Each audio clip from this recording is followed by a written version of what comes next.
Well, good evening, and thank you so very much for tuning in to another week with Fathers Who Care. And it has always been a pleasure that we extend a warm welcome to you, those of you who are watching today, and thank you for your ongoing commitment and assistance in all that we do on the west side of Chicago to empower the least of them. I'd like to take the opportunity to just say to CAN TV, thank you for continuing to be a good sponsor and supporter of our Fathers Who Care, the West Side Community Stakeholders, and our West Garfield Park Youth Council. I mean, we believe that together we rise. We believe that if we can continue to work together, we can really create that change in the community in order to continue to engage, empower, enlighten those who are less fortunate. I am so excited about some things today. I'm excited that the fact that we're minimizing a food desert in West Garfield Park. Save-A-Lot has just came back to the neighborhood, so that's a up because Aldi's had left, Save-A-Lot had left. So I'm thankful to all of those partners that collaborated to make that possible. You don't know what it means to be in a food desert until you're in a food desert. So I'm just thankful that resources have been allocated to bring those services back. But with that being said, you're watching Fathers Who Care, and we want to encourage those of you who are interested in volunteering to give us a call at 773-287-5821. Or if you have some young people between the ages, we have two cohorts, some young people between the ages of 12 to 17 and 18 to 24. We kind of work them that way because we got some older folks who are interested in college, interested in entrepreneurship and all that good stuff, who don't like to hang out with them young folks that's 13, 14. So I understand. But we do need volunteers to come out and help us to kind of facilitate a lot of the work we're doing. We're currently in some neighborhood schools, some alternative schools, and we think that's a good way for us to tap the young people in the schools, and it is a good way to do it. However, we're missing a lot of them that's on the street. And we don't want to miss any. We want to at least provide those young people who want some help with some help. So if you know of anyone who needs some help, give us a call. We have some young community organizers and some young prevention specialists who would love to engage them in some of our weekly activities. And so give us a call at your leisure. Log on to fatherswhocare.org for additional information. But this evening we want to have some fun with the show. And we had to go out there and get one of the seasoned sisters in the neighborhood who you don't see that often unless you're in the circle of the law, or you're in the circle of social justice, or you're in the circle of trying to empower the least of them. You may not see her, and if you may see her, you may not even know her because she has a humble spirit, but she carries a spirit of perfection. She carries a spirit of empowerment, and she carries a spirit of trying to minimize some of the injustices that's happening in our community, and also providing effective legal representation. She's an educator. She's a community servant, and she is true to the call, and I'm going to introduce you to her shortly.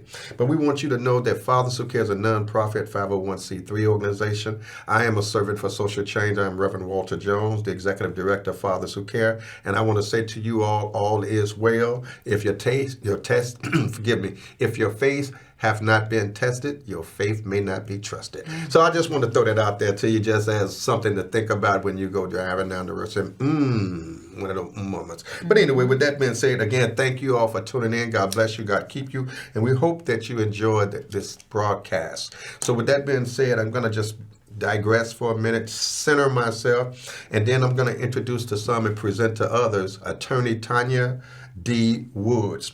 And Tonya, I'm going to share with you that she is, again, the executive director and probably the founder. I'm sure she is, because we knew back in the day when we grew up. I'm going to have to share another moment with you. That's right. I used to live on Floydnoy. That's right. Right around the corner from you. We're going back. Oh, yeah, I have to go there. Back. I used to live on Floydnoy, around the corner from your office, and we used to go to, they didn't want us to come, but we used to go to that Argyle Park. We used to have problems coming up under that viaduct. I know the viaduct well. I know the viaduct well. So I just wanted to say to you, you are in the right area. You're in an area that needs you. You're in an area that folks appreciate you. I appreciate you. That you're in another area that we used to have issues with, trying to get down there and meet folks that we knew that were living in them projects. I mean, the area you live in, and you all are still working, forgive me, and you all are still there. So, Tonya, we're going to talk some about the community. We're going to talk something about the work you do. But first of all, Tonya, tell us first of all, who is Tonya, and why is Tonya? Now, we ain't talking about the lawyer now. I got you. All right, because, that's a profession.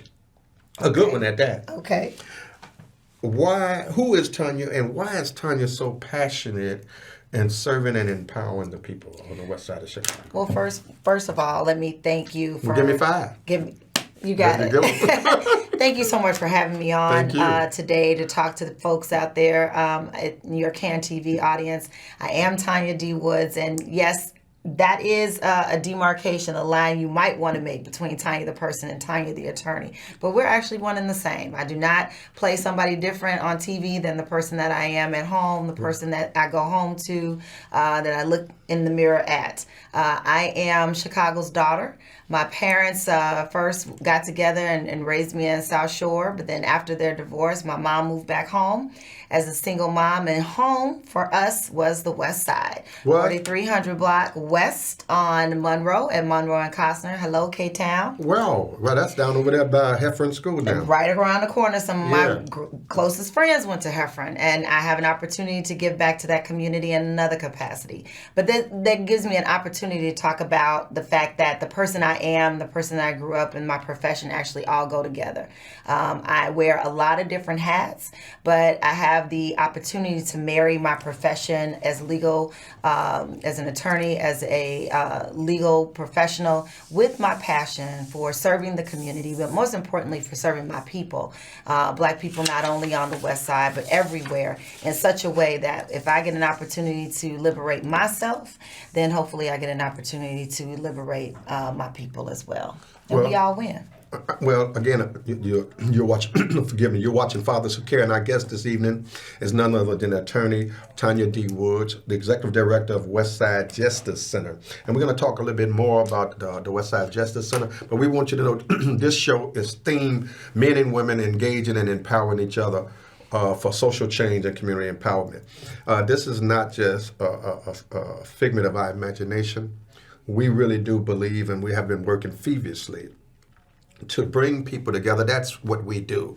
I mean, if you ask us what we do, we are servants for social change. Why are we servants for social change? Because somebody got to do it. Indeed. All right? Indeed. Somebody got to do it because so many others are not doing it. That's right. And so we believe that we are the change we want to see in our community, That's but right. we also believe that someone has to step up. Someone has to have the passion beyond just trying to get paid. That's right. That's and right. someone have to really want to lay some solid foundation for our children and our children's children. But let me unpack that a little Please bit. Unpack because, it. All too often as Black folks, we are granted inequitable opportunities. So in the neighborhood that I grew up in, if you had a couple of pennies to put together, maybe you didn't send your child to Heffron, you could afford to send your child to Provident, which was the Catholic school around the corner, which might have a better opportunity at a better education. And so we often start at different points. And so it's sometimes difficult to do the work that we know needs to be done because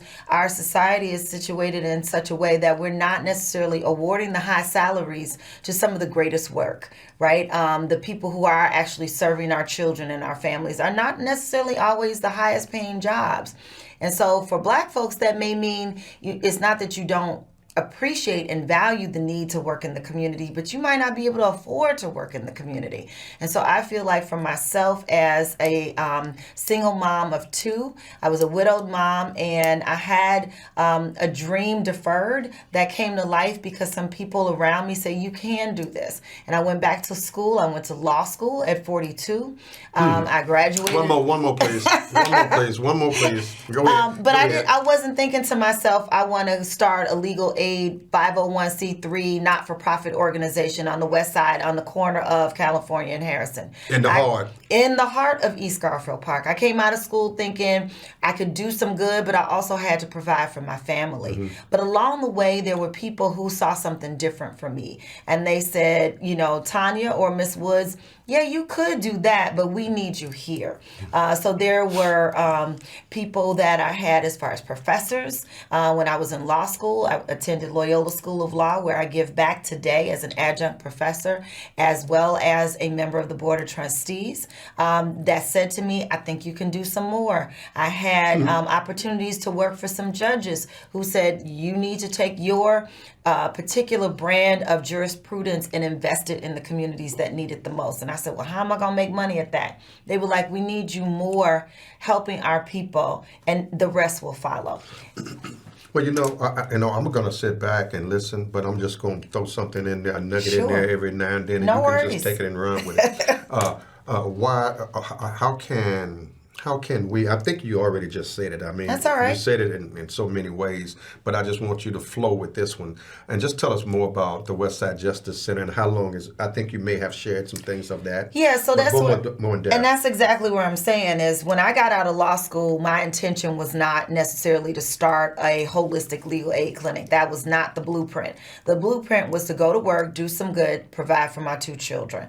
But along the way, there are people who saw something in the community and then saw something in me and said, if we can get these 2 things together in the same place, we really can effectuate some substantial change. Right. And so even after clerking for a federal judge, even after working for a multinational law firm, that still was not as fulfilling. I did not see that as my anointing, if you will, my calling. Right. And I think many of us, if we listen, we will find what that still small voice is trying to tell us. Yeah, it do be talking, don't it? Absolutely. So that still small voice led me to a sorority sister who introduced me to then was just an office building with some law firms in it and a small law firm called Sheila Prayer Law Offices. Then when I went over there to see what they had going on the West Side, they said, well, you know what? We just started up on paper this not-for-profit organization. We're calling it the West Side Justice Center. We don't know what we really want it to be, but we think we want it to be kind of a community center, kind of a social services center, kind of a legal aid clinic, a little bit of everything to the communities that need us most. Would you be interested in volunteering? Literally, I said, okay. Sounds like it'll work for me. Little did I know some of the people that were there. People like Helen Schiller, Brendan Schiller, Anthony Birch, April Prayer, Eliza Solowish, and so many more who were activists, movers, and shakers on a grassroots level were doing the work. And that's what I was drawn to. My mom had served under Harold Washington in the 80s, and I got a chance to see her and so many others really transform communities through a shared vision and commitment. And that's what these people had. And my mom said to me, she said, honey, if those people are over there doing that work, that's where you need to be. Don't worry about the paycheck. Don't worry about the fact that they can't, give you a salary that you know that you are worth yet. Yeah. And here we are 7 years later, and we have been afforded the opportunity to harness resources from all over, from our state government, local government, donors, foundations, in an effort to provide free, yes, I said Can you say it again, please? Say that word. Free legal services to the community, not just on the West Side where we are anchored, but to the entire city, county, and across the state. And because of that work, we are also able to partner with other communities that are adjacent to us, experiencing the same kind of marginalization, over-policing, criminalization, disinvestment, underinvestment, under-resourced, all the things, and work together under the umbrella of what we now call Illinois Access to Justice. And our partners in that effort are the Resurrection Project, which are literally to the south of us in the Pilsen neighborhood. Because what we realize is that not only do we find Black people often are on these pathways unintentionally that leads them in many ways because of systems of oppression down a wrong road, but there are other people that are also on pathways that lead to incarceration. And so we attempt to try to break down some of those barriers, tear down some of those systems, and rebuild in a way that liberates us all. Now you kind of brought in Illinois Access to Justice, and I'm not going to let that slide. That's okay. I'm coming back on that one. That's all right? okay. I'm coming back on that one. We will. Because you've hit it so fast. That's all right. With the other piece. I'm so excited to be a part of it. And I'm glad of it. I'm glad you're here, and I'm glad. But also, I'm happy with the fact that we were just talking and we was reminiscing. And I'm going to take y'all just down a victory history.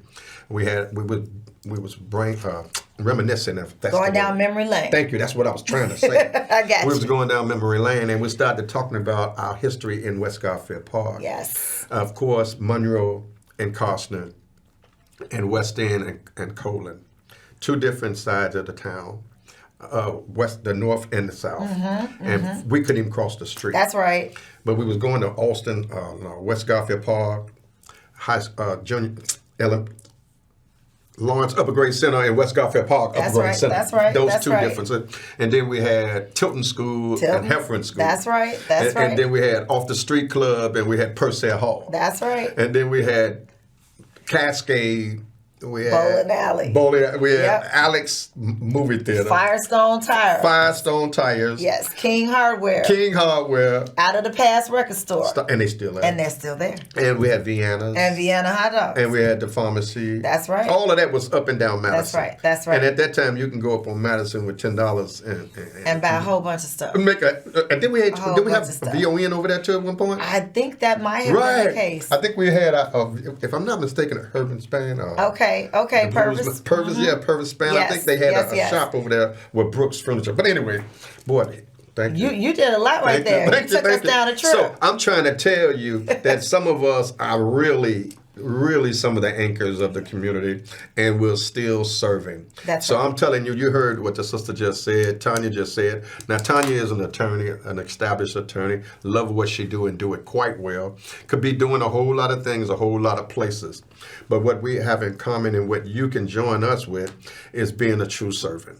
All we're saying is, each one teach one. Absolutely. And let's talk about that for a little bit. Go ahead, please. I think that truly becomes our mission in the work that we do at the Westside Justice Center and in Illinois Access to Justice, which is a statewide network of over 80 organizations, all dedicated to providing free legal services and community navigation services. Can you say that word again? Free. I said it. Free legal services and free community navigation systems to communities who need that help the most. And the reason why that's so extremely important for not-for-profit organizations like the Westside Justice Center and the Resurrection Project and others that are in that network is because these are services that are in the communities where people live and work already. So often we are intimidated by systems that hold the resources and the power because they're outside of our communities and they're run by people who don't look like us. And the services are provided by people who don't come from the communities that we come from. One of the things that I'm actually very proud of is that many of the legal problems that the people who come to us face, I have in one way or another been impacted personally by myself.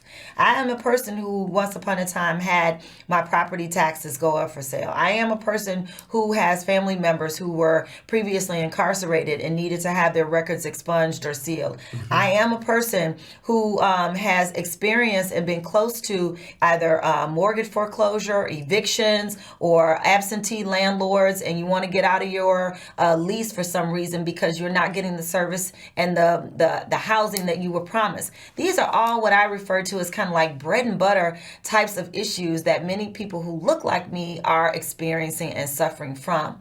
And more often than not, just like that car you bought the last time, it was a salesperson you liked who talked to you with respect and dignity. Right. You bought your car from him. Absolutely. Right? Absolutely. You might have got a better deal someplace else, but it was the person who treated you well. Yeah. So that is the spirit with which we do the work. And we hope that maybe we may not be able to give you the exact thing that you came in for, that you leave, however, better than the way you walked in. So that's a sense of restoring people's dignity, restoring people's respect for the law in such a way that we make the law work for people and realize that we have to put the law back in the hands of the people because it's for the people and by the people. Okay. So that's really, really important. Listen, thank you for that. But I think I may have to request a part 2 from you. That's all right. But in doing so, I'll definitely give you notice. That sounds good. So let's go back ahead because I want to know, why is legal aid important to the community? Because it's often those systems of justice that keep us ostracized. It keeps us on the fringes. Imagine a person who, for whatever reason, found themselves embattled with the law and they are incarcerated. Well, while they're incarcerated, maybe their car becomes impounded because somebody picked them up in a squad car and took them off, and now their car is on the street with a bunch of tickets, and now it's in a parking lot, in a tow lot. Maybe while they were incarcerated, they had a custody hearing that came up, and now they didn't didn't go to the custody hearing because they were incarcerated. Perhaps, they get out, but then when they come out, they find out mom's ill, and then she passes away, but she passes away without a will. And so now the house they grew up into might be going back to the bank because they didn't have it willed properly. Absolutely. These are all like really everyday problems that people find themselves faced with, but they do not have the means to afford a high quality advocate in the form of an attorney to help represent their interests. So let's just cut through the chase. Yes. I love it. And I have taken part in many of the programs and trainings that have been facilitated at the Justice Center. And I need to get back on that list. We'll look for you. All right. Because I'm serious. I used to come over there and it used to be real tight and real meaningful, and folks were really engaged. Yes. All right. And I love it. And I think we need to get back to it. And also, we was talking, how can we, build the infrastructure and all that other good stuff. But I think most importantly, we need to also let folks know that their voices count.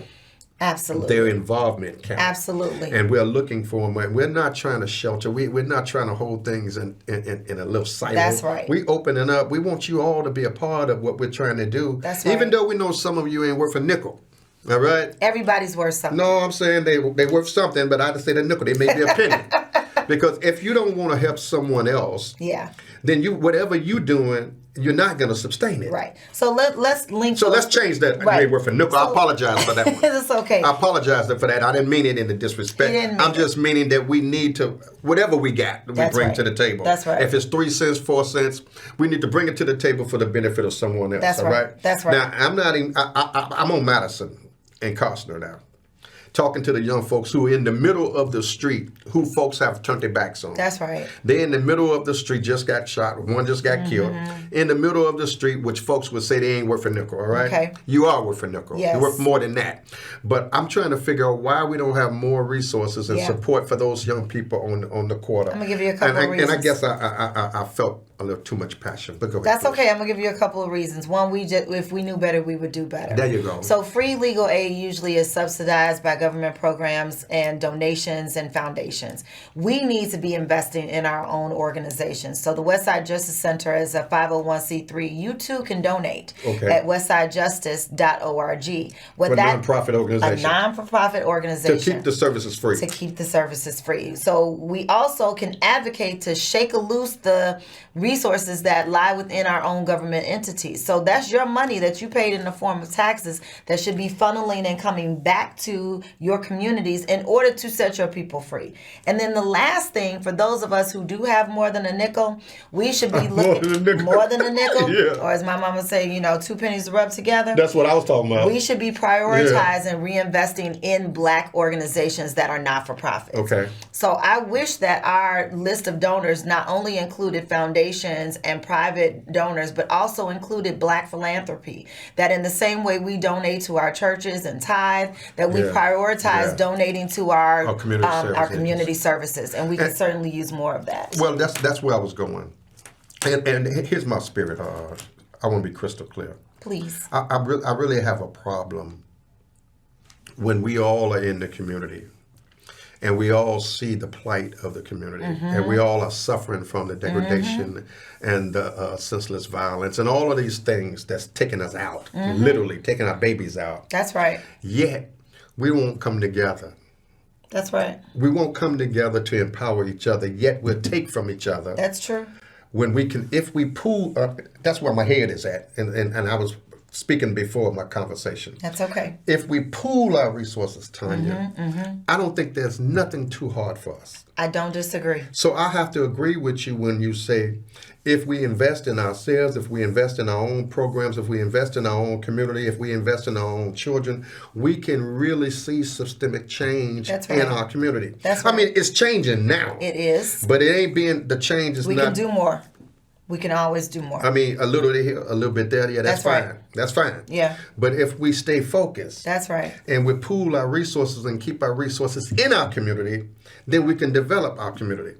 So I'll say this, if you want to learn more about how you can support the efforts of the Westside Justice Center, visit us at westsidejustice.org, WESTSIDE, justice, JUSTICE.org. You can call us for services at 773-940-2213. That's 773-940-2213. Or you can walk right in and visit us at 601 South California Avenue at the corner of California and Harrison. And right now, a special exhibit is going on by Kaumba Links. We have an amazing social justice meets the arts exhibit going on the entire first floor of the 601 Hub, as our building is known as. So come on over and visit us. So you heard it here first. Now, here back to you. We love you so very much. And we hope that this show inspired you, encouraged you, to let you know that we need you. Yes, we do need you. Tonya said it. It's places for, it's room for all of us. There's room for all of us under the tent. But don't come to the table and embark up on the smorgasbord if you don't bring if you don't bring a plate. If you don't bring a plate, don't come to the table. Bring something to the table, all right? All right. More than the appetite. God loves you and we love you. And thank you for all that you're doing. And we want to encourage you to continue to be that light for some of those who are less fortunate. We can do it all through God that strengthens us, and we know all things are possible. Thank you, Tonya, so very much for all you do. Continue to do it. Thank you for having us. You may not get it, but we appreciate you. And Tonya, we want to put it on the air. Would you come back and do another show with us? Absolutely. So you heard it here first. Well, we thank you so much. Thank you, Armani. Thank you, all of the folks who support us. And thank you, all the folks who are watching. God bless you. God keep you. Good night. And keep the faith. We love you.